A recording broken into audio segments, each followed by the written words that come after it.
Olá, meus queridos! Você é um daqueles que tem sempre em mente que Deus é amor?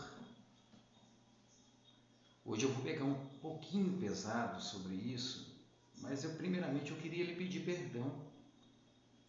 Perdão se ficará alguma interpretação errada que possa se associar a mim, Joaquim.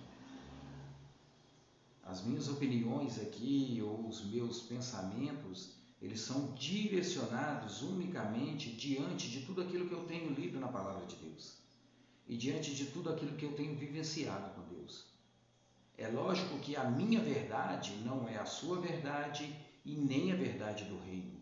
Eu, como ser humano, eu estou sujeito a erros também e muitas das vezes sou repreendido sobre coisas que eu falo e quando sou repreendido eu me volto para a palavra pedindo a Deus que traga a revelação exata daquilo no qual eu me manifestei e muitas das vezes Deus me leva a outras opiniões, a outros pensamentos, a outras revelações. Então, nada de vergonhoso aqui em pedir perdão por algum erro que eu venha cometer, mas a minha intenção aqui, o meu coração, ele sempre foi voltado para Deus, voltado para Jesus. E é isso que eu tenho pregado, o amor de Cristo, o amor de Deus. Por isso que eu comecei com essa pergunta também. Você é daqueles que tem em mente que Deus é amor? Se você não está errado. Deus realmente é amor, Deus é misericórdia, mas Deus é justiça também. E a sua justiça sobrepõe a justiça do homem, porque a do homem é falha, a de Deus não. Independente se eu concorde ou não com os motivos para que Deus aplique a sua justiça diferente da minha, independente disso, a justiça de Deus não se explica, ela é aplicada.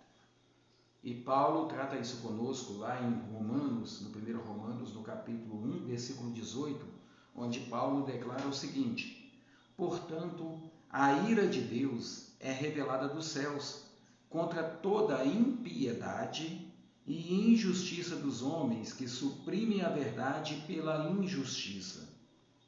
Pois o que de Deus se pode conhecer é manifesto entre eles, porque Deus lhes manifestou. Então todos nós temos a oportunidade de ver as manifestações de Deus, seja através da natureza, seja através dos evangelhos de Jesus, seja através dos profetas do Antigo Testamento. Por isso que Paulo fala que o justo viverá pela fé. Se eu não tenho a fé em Cristo Jesus, ou se eu não tenho a fé em Deus necessária para trazer até mim a manifestação de Deus, comprovando que Deus realmente existe, eu serei o pior dos homens. Paulo sempre declarou isso. Um homem sem esperança, sem expectativa da vida eterna, isso não é viver, isso é vegetar. Porque nós temos um Deus que fez todas essas coisas para que nós possamos absorver, desfrutar de tudo aquilo que Ele tem para nós. Mas voltando aqui a respeito do amor e da justiça de Deus, olha o que ele declara: portanto, a ira de Deus. Deus é um Deus amoroso, um Deus justo, mas é um Deus que também se ira. E o maior exemplo da sua ira foi derramar o cálice da sua ira sobre seu filho ali na cruz. A ira de Deus foi convertida, o que era para ser derramado sobre a minha vida foi derramado sobre Cristo Jesus. Mas se eu não vivo debaixo dos mandamentos de Jesus, ou se eu não vivo debaixo do poder de Jesus, que é dado a todo aquele que nele crê, como Jesus poderia levar a ira de Deus sobre ele se eu a rejeito? Por isso que Paulo fala: eu não anulo a graça de Deus. E nós não devemos anular a graça de Deus, porque a ira do Senhor, ela é real, ela será aplicada a todos os ímpios que amam a iniquidade. E isso é sério. Quando o Senhor vem com a sua ira, ela será eterna. É um preço muito grande a se pagar, porque nós viveremos a eternidades afastados de Deus. Então ele continua: a ira de Deus é revelada dos céus contra toda impiedade e injustiça dos homens que suprimem a verdade pela injustiça.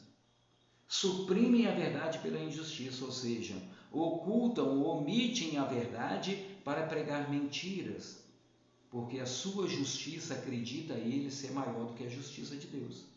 E nós sabemos que o pai da mentira é Satanás, e Deus não se agrada disso. Portanto, hoje é dia de colocarmos em reflexão sobre esses atributos de Deus. Ele é amor, Ele é misericórdia, Ele é justiça e, acima de tudo, Ele se ira. Que Deus abençoe o seu dia, em nome de Jesus. Amém.